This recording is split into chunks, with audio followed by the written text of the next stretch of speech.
There's a pretty one, Ulysses.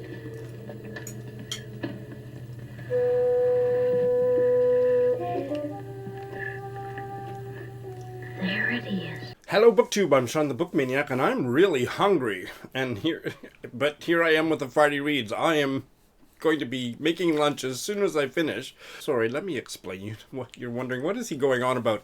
It's 2 o'clock, and I haven't eaten yet today. I stopped eating breakfast in my latest attempt to lose weight, and it's working a little bit better than anything else I've tried in years. So I don't eat breakfast, and so lunch is a very important meal of my day. Let me tell you, I usually eat it right on the stroke of 12, and here it is, 2 o'clock, and I am just ready to faint. But my husband couldn't get out of bed this morning, and I wanted to do my Friday Reads. Going outside was not an option. So I had to wait for him to leave, and I didn't want to... Is this interesting? I didn't want to eat lunch before I made my Friday Read because eating always makes me sleepy. So I'm going to do my Friday Reads. I'm going to make lunch, chicken sandwiches, and green peas. Do you know that green peas disappeared from my supermarket at the beginning of the pandemic and only finally came back? Frozen peas last week. That happens so much. Things just disappear for weeks. And this one was months at a time for no logical reason. So yes, chicken sandwiches and peas. Stop talking about food, Sean, because you're going to faint that much quicker. Let's talk about books. I love books even more than food. So without further ado, I'm a little shaky.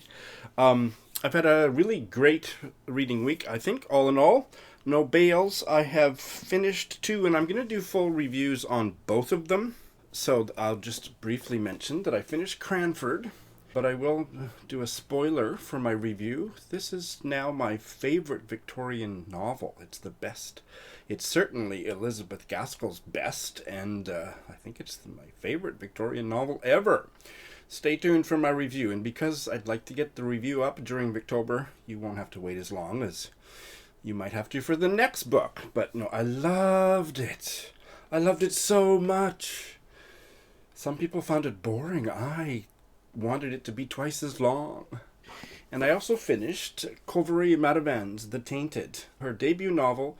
She is a Indo-Irish novelist, and she has written a fascinating historical novel set in 1920s India about an Irish regiment, Irish, but under the control of the British military, that had a rebellion in 1922 in India, in sympathy with the time of troubles back home in Ireland. And it was a 5-star read. It's a Sean the Book Maniac 5-star read. There were flaws in it that might bother other people more than they bothered me, but I loved it. I thought it was just breathtakingly fascinating and really well written, and I am going to be doing a full review. Recommend it very highly. So that's what I finished, and I have started 3.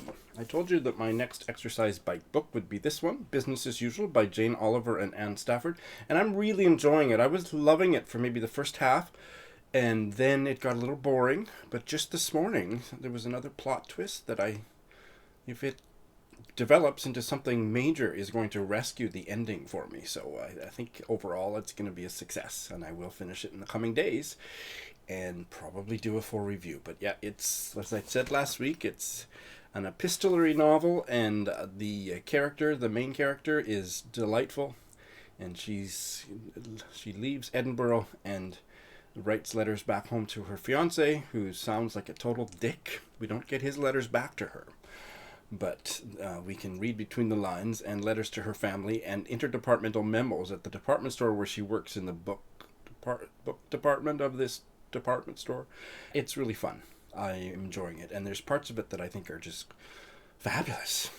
And I remembered that I've got about 3 books left to do for that Kenji Pulls Books Off My Shelf challenge that I did in January. I will put a link to that video in the show notes. And so one of them is short story collection, so I thought I'd maybe get started on it and do a story a week.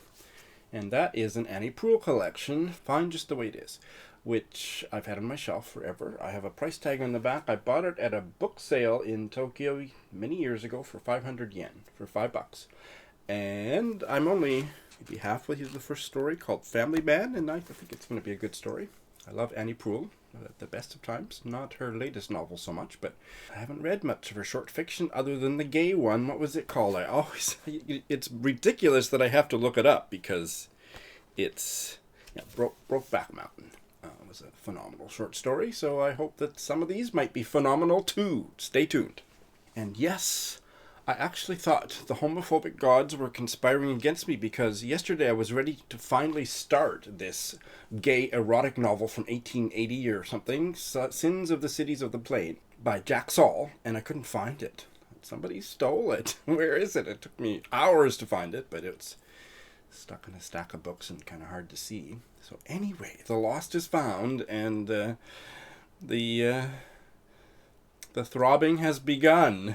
It is fun and fascinating to see how little has changed in terms of erotica, gay pornography of the written variety. Not much has changed except some vocabulary, so stay tuned for some special, in other words, episodes coming soon to a channel near you. Can I find a teaser of a sentence from the first chapter?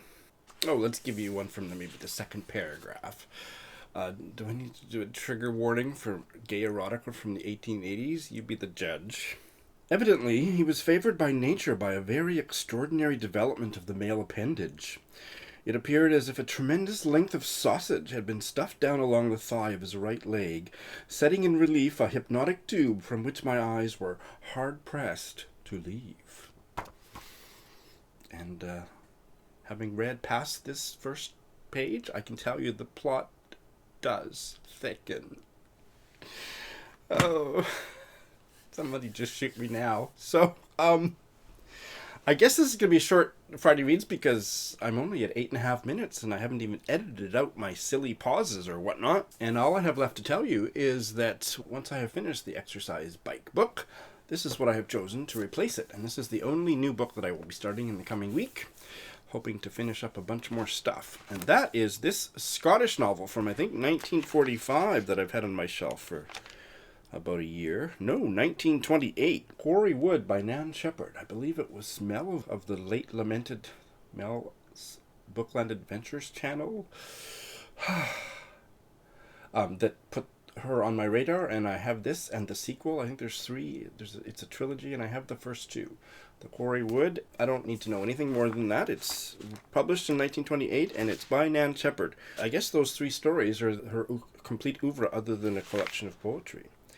And I believe there's been a book of her nature writing that's been published too.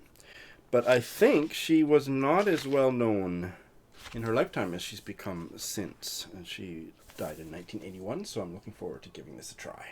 So yeah, that's the lay of the land. Is that a pun going back to the Cities of the Plain book? I don't know. You decide. That's what's going on in my world this particular Friday. Now it's time to eat lunch, chicken sandwiches, and green peas. Here we come.